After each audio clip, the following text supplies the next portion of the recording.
was recently in Dallas visiting some old friends, and was chatting with someone that I've been friends with for a long time, and he was mentioning that he'd gone through some pretty big life changes over the past few years, and was excited about the fact that after a pretty rough stretch, he had recovered or found his workout routine again, sort of a revival in his old identity. Because for context, he'd always been a pretty athletic guy growing up, but just like it happened to anyone, other things emerged and took priority, right? They swept in and, kind of consumed him for a period of time. And I guess, in a way, that part of him that used to fire on all cylinders was buried. He lost it. And so anyway, we're talking, and he's saying that he had been a little down, put on a little weight. And the struggle was, according to him, making time for fitness in his now incredibly busy life. He's got a toddler running around, a very time-intensive job. On top of that, he's remodeling houses. He's doing a lot. And this is the part that stood out to me. He said, Eddie, I've tried everything. I went through, quick phases where I was motivated, but I couldn't, maintain that consistency. I was working, and then after work, I'd be with my son, who was, just too little to leave alone for 45 minutes. And this is what's funny, because it sounds so simple, but, he says, I found a gym with a daycare so I could bring my son and work out for 45 minutes. And that's when I was able to establish a routine, and that one action or decision allowed my entire life to get back on track, right? That was the rock I had to move, which is the phraseology that I want to focus on here. I think it's brilliant the way he said it.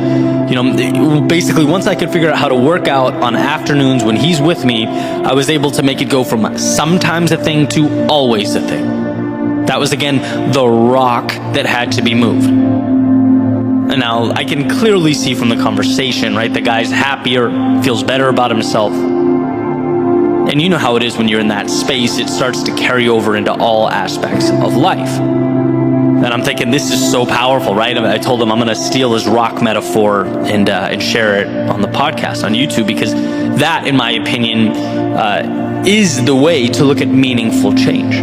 He nails it. It's not what do I need to get or acquire or add, like, we tend to think in those situations. No, it's what's preventing me from leveling up. What do I need to move, to get rid of? Where's the boulder I have to push out of the way? And sure, there's a temptation to perhaps oversimplify, but I think that's exponentially better than the alternative, which is making things unnecessarily complex. And in a way, that's what humans do best anyway, right? The world is infinite numbers and data points and variables. Humans just pick a few and create stories with them, right? So to me, there is value in truly simplifying and saying, okay, that's where I want to be. What's the one thing I could remove that would free me up to start moving that way? Where is my rock that has to be relocated? And it's funny when we find those things, right? It's like turning on the light in a dark room. Everything begins to make sense. You feel momentum. You feel like you're in it. And again, how you feel when you go to bed at night becomes your identity. It's not because you're solving the problem right away, but because you feel that progress. Progress equals happiness, right? Human beings are invigorated by meaning, the pursuit of purpose. When we're stuck, the painful part isn't necessarily being stuck as much as it's that we're not moving towards what matters. We need that growth. And for my buddy to see that, it was moving the mental rock of, I can't have a good workout when I'm watching my son. Those two things are mutually exclusive. Remove that limiting belief and boom. And maybe in your particular situation, there are numerous rocks that need to be moved. Incredibly plausible, right? But we can only move one at a time. And like dominoes, you have to push the first one down before the others start to fall. So where can you push? which I also like because it emphasizes the power and control we have in our own lives.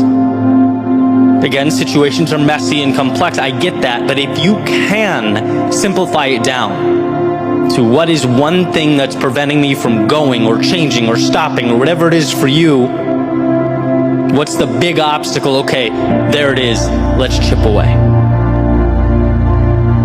Let's move this thing. It's as if your frustration over immobility is a dam, right? And what you need to do isn't add more water to the reservoir, but find out what you can remove to start letting that water flow, right? You want it to move freely.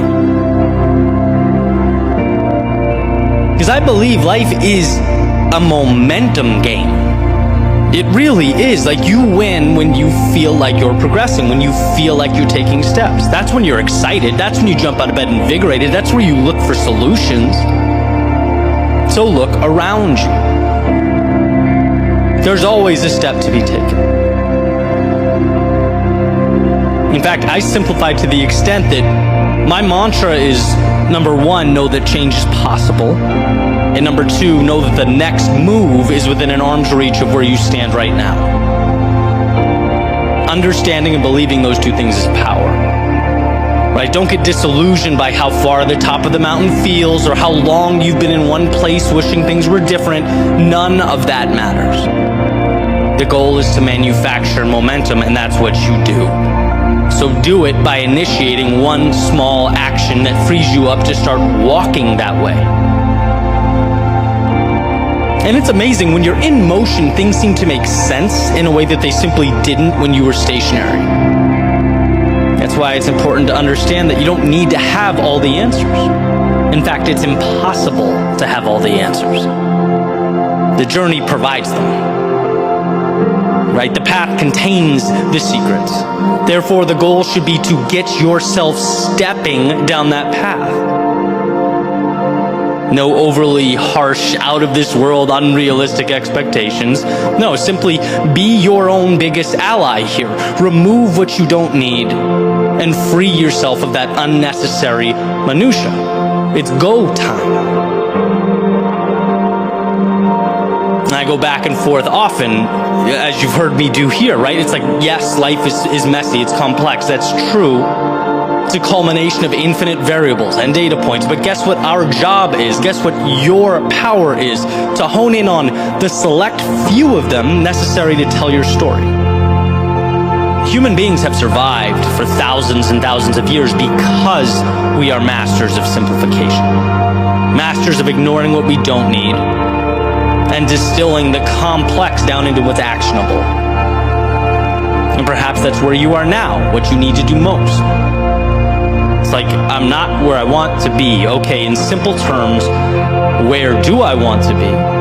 What does my mountaintop look like? What am I doing now that's just getting in the way? And what rocks do I need to move that will get me started down that path to something new? There are some pretty basic themes that consistently reemerge in most of my videos and podcast episodes. Right, the idea of us having control, agency. The idea that fear can be an ally, or as Joseph Campbell states, the cave you fear holds the treasure you seek. The idea that you're not your past, right? And there are a few more. But essentially, today's episode takes them all and places them in the palm of your hand. It reminds you that in totality, this is all about you being the author of your story. And you don't need the whole book written. Ideas, character development, and all that stuff will come into your head as you write, as the pen hits the paper.